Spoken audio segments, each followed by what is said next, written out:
देश में 3 मई को लॉकडाउन खत्म होने से पहले ही केंद्र सरकार ने पार्ट 3 का ऐलान भी कर दिया है। इस बार 2 हफ्ते के लिए लॉकडाउन बढ़ाया गया है और ये लॉकडाउन 17 मई तक चलेगा।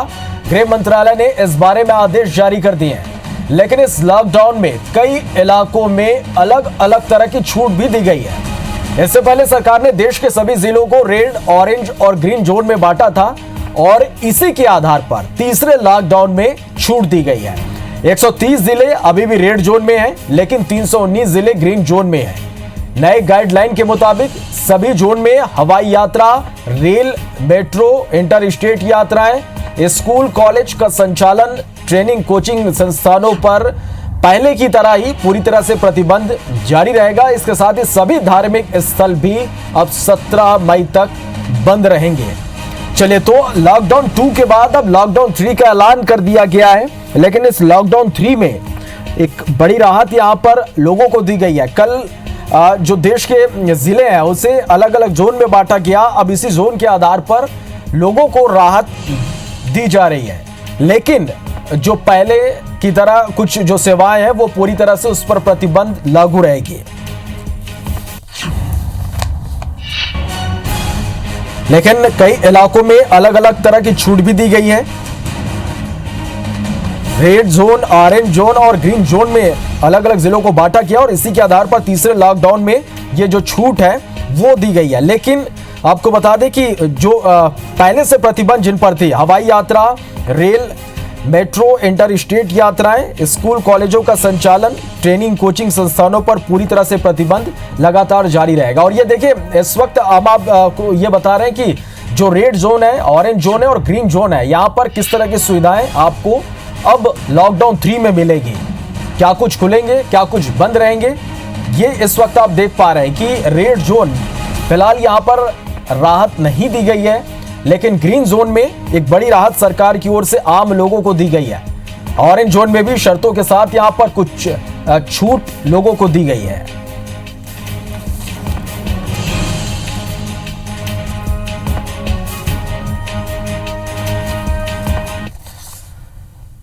चलिए, तो लॉकडाउन 2 के बाद लॉकडाउन 3 का ऐलान कर दिया गया है, लेकिन इस लॉकडाउन 3 में बड़ी बात यह है कि कल जिस तरह से जोन में बांटे गए देश के अलग अलग जिलों को, और उन्हीं कह सकते हैं कि उसके आधार पर एक बड़ी छूट यहां पर लोगों को अब दी जा सकती है। चलिए, और ज्यादा जानकारी के लिए रायपुर का रुख करेंगे, जहां से हमारे सहयोगी संदीप हमारे साथ इस वक्त सीधे जुड़ रहे हैं। तो भोपाल से हमारे साथ होंगे हमारे सहयोगी राकेश चतुर्वेदी। रायपुर का ही रुख करते हैं, संदीप के पास चलते हैं। संदीप, लॉकडाउन 3 का ऐलान कर दिया गया है, अब किस तरह से प्रशासन की तैयारी, लॉकडाउन 3 को लेकर कितनी बड़ी राहत लोगों को मिल सकती है? रायपुर की यदि हम बात करें संदीप, तो ये रेड जोन में है, तो यहां पर किस तरह से अब सख्ती होगी, किस तरह की तैयारी प्रशासन की?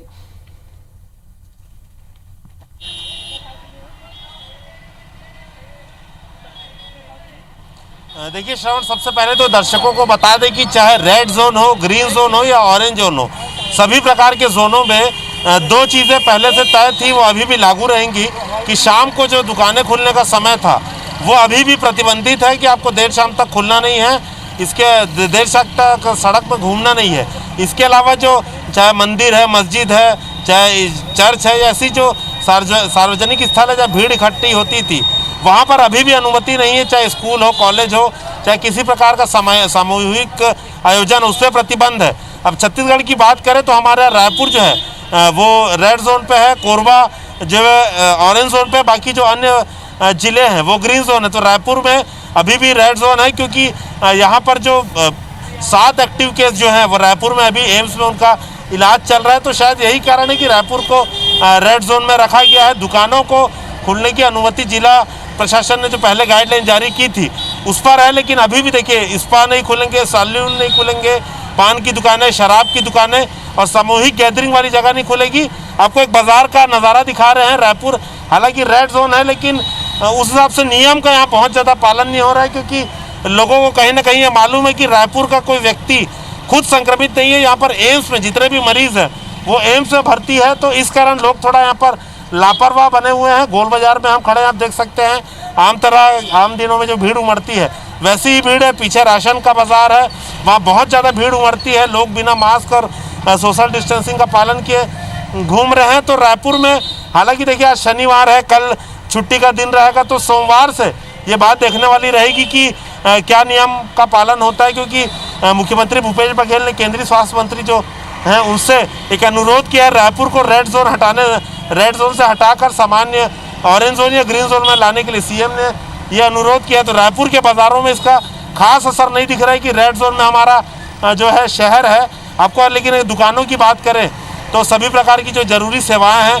उनको छूट है। अब तो कपड़ों की दुकान, मोबाइल की दुकान को भी छूट दे दी गई है। लेकिन आपको फिर से आपको दर्शकों को बता दें कि जो जिला दंडाधिकारी है उनकी गाइडलाइन का आपको पालन करना पड़ेगा, क्योंकि स्टेट और जिला दंडाधिकारी ये इनकी ही गाइडलाइन पर हमको चलना पड़ेगा। और जैसे बात करें तो संक्रमण रोकने के लिए अभी भी स्पा पे, मॉल पे, डिपार्टमेंटल जो बड़े स्टोर होते हैं, बिल्डिंग कॉम्प्लेक्सेस में जो दुकान होती है उन पर अभी भी प्रतिबंध है। सामूहिक गैदरिंग पर प्रतिबंध है। तो रायपुर रेड जोन में है, सभी मरीज जो है बाहर के हैं, उसके बावजूद यहाँ पर नियमों का पालन कहीं ना कहीं करवाना पड़ेगा, क्योंकि राजधानी है, मालवीय रोड में हम खड़े हैं, गोल बाजार है, स्टेशन रोड का बाजार है, ये प्रदेश के सबसे बड़े बाजार है। और आसपास के 3 से 4 प्रदेश है, चाहे वो आंध्रा बोल लीजिए, उड़ीसा बोल लीजिए, लोअर महाराष्ट्र आप बोल लीजिए, यहाँ पर पूरे तमाम लोग आते हैं। तो ऐसे में अगर रायपुर को पूरी तरीके से खोला जाएगा, बहुत ज़्यादा भीड़ आएगी, तो यहाँ पर सतर्कता बरतने की ज़रूरी है। अब लेकिन ये बात देखने वाली कि सोमवार को क्या स्थिति रहती है, क्योंकि आज शनिवार है, ज़्यादा बाजार खुला नहीं है, रविवार पूरी तरीके से छुट्टी रहेगी, सोमवार को देखने वाला नज़ारा रहेगा। जी निश्चित रूप से संदीप, यहाँ पर सरकार की ओर से हमें छूट दी जा रही है, लेकिन हमें अभी भी पूरी तरह से सतर्क रहना होगा, सावधानी यहाँ पर बरतनी होगी। IBC 24 लगातार लोगों से अपील कर रहा है। चलिए संदीप, आप हमारे साथ बने रहिएगा। भोपाल का रुख करेंगे, राकेश चतुर्वेदी के पास चलते हैं। राकेश, मध्य प्रदेश में 9 जिले जो हैं वो रेड जोन में रखे गए हैं। अब मध्य प्रदेश में लॉकडाउन 3 को लेकर किस तरह की प्रशासन की तैयारी यहाँ पर देख पा रहे हैं?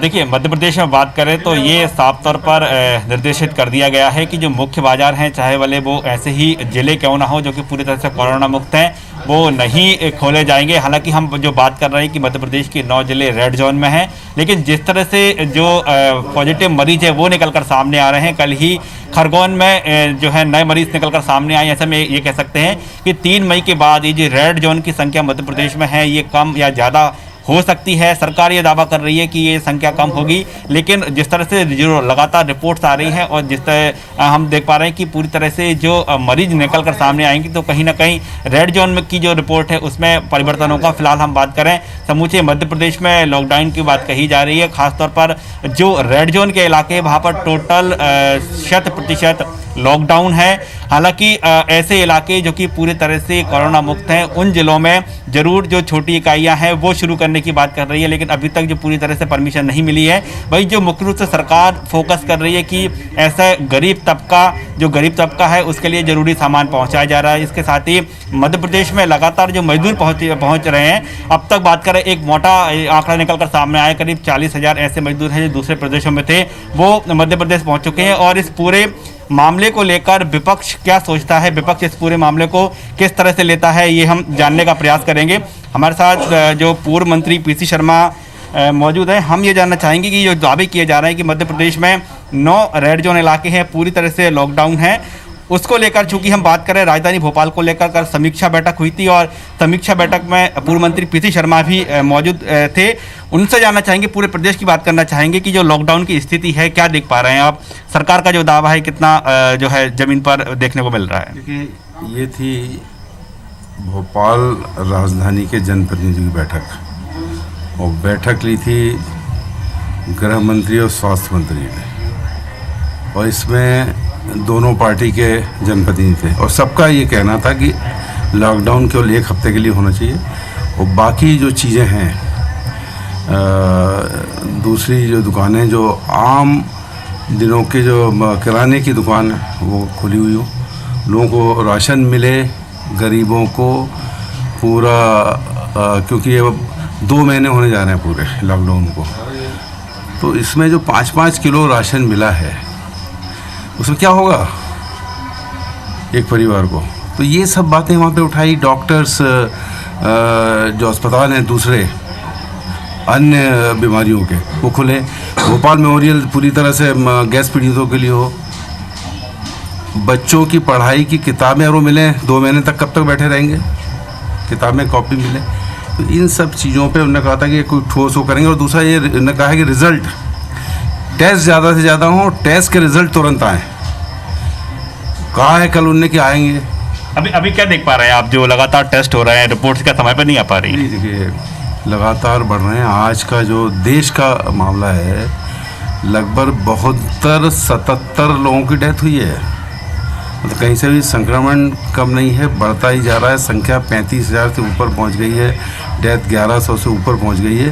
और लगातार ये मध्य प्रदेश में क्या होना चाहिए? सुझाव ये है कुल मिला के, पहली बात तो ये 140 से ज़्यादा डेथ हो गई।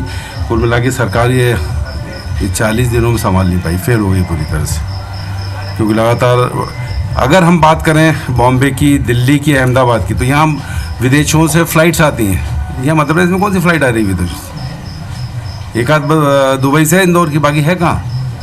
तो वो वहाँ बढ़े, लेकिन यहाँ क्यों बढ़े, ये आज तक समझ में नहीं आ रहा है। और एक चीज़ जो सबसे बड़ी, बार बार मैंने जब भी कोई बाइट दी तो मैंने एक चीज़ खास हमेशा कही है कि इसके पहले, लॉकडाउन के पहले लोगों को 1 हफ्ते का समय देना था। लोग अपने अपने जगह चले रहे थे। जो आज हो रहा है, जो आज ट्रेनों से भेज रहे हैं और पता लगा कि नासिक से टिकट लेके भेज रहे हैं। अरे भाई, ये ट्रेनें हैं, ये तो आदमी वहाँ परेशान है, वहाँ उसको ना खाने पीने को नहीं, उसको अपने घर जाना है। तो घर जाने के क्या पैसे ले रहे हो इस समय? और जो मजदूर वहाँ रहा होगा 30 दिन का, उसको कहाँ से पैसे आ जाएंगे 40 दिन के बाद नासिक? तो मैं समझता हूँ कि ये जितने भी आपको ये लगता है कि 40,000 मजदूर आ रहे हैं, बाकी आ रहे हैं, तो इसमें पूरी व्यवस्था इस पुख्ता की जा रही है कि यदि कोई संक्रमण है तो उसे रोक दिया गया है और इनके आने के बाद अब कोई संक्रमण नहीं फैलेगा? इसमें क्या हुआ कि अभी तो ट्रेन से आ रहे हैं, इसके पहले लोग साइकिल से आए, पैदल से आए, भगदड़ मची। उसमें जो संक्रमणित लोग आएंगे इस तरह के, क्योंकि उनका चेक वेक तो है नहीं, वो तो घुस रहा है अपने घर कैसे भी करके गाँव में, तो उससे निश्चित तौर पर संक्रमण बढ़ेगा। और मध्य प्रदेश में संक्रमण लगातार बढ़ रहा है। ये बात सरकारें चाहे केंद्र की हो या मध्य प्रदेश की, डेथ की बात नहीं कर रहे हैं। ये लोग ठीक हो गए, अरे ठीक हो गए तो इनकी सेल्फ इम्यूनिटी है, कोई दवा तो है नहीं इसकी कि भाई आपने कोई ऐसी दवा दे दी उससे ठीक हो गए। हाँ, डॉक्टर्स ने, नर्सों की देखभाल की है, लेकिन आपका कोई दवा तो है नहीं। तो सेल्फ इम्यूनिटी और जो सपोर्टिंग चीज़ें, उनसे ये ठीक हुए। लेकिन डेथ के आंकड़े जो लगातार बढ़ रहे हैं देश के अंदर और प्रदेश के अंदर, वो चिंताजनक है। बिल्कुल चिंता का विषय है जो डेथ के आंकड़े लगातार बढ़ते जा रहे हैं। और फिलहाल विपक्ष ये सवाल उठा रहा है कि लॉकडाउन बढ़ाया जाना ठीक है, लॉकडाउन अपनी जगह है, लेकिन जो जरूरी चीज़ है, जो लोगों तक तमाम जरूरी सुविधाएं पहुंचना चाहिए, उसकी व्यवस्था पुख्ता होना चाहिए। निश्चित रूप से राकेश, देखिए यहाँ पर अब केंद्र सरकार ने लॉकडाउन 3 का ऐलान कर दिया है। लोगों को एक बड़ी राहत भी यहाँ पर दी गई है, लेकिन पहले से ज्यादा हमें और सतर्क रहना होगा, सावधानी बरतनी होगी, क्योंकि देश के जो आंकड़े हैं, कोरोना संक्रमित मरीजों के जो आंकड़े हैं, वो लगातार बढ़ रहे हैं। इसलिए पहले से ज्यादा हमें सतर्क और सावधानी यहाँ पर बरतनी पड़ेगी। आप दोनों का बहुत बहुत शुक्रिया हमारे साथ जुड़ने के लिए, इस तमाम जानकारी के लिए।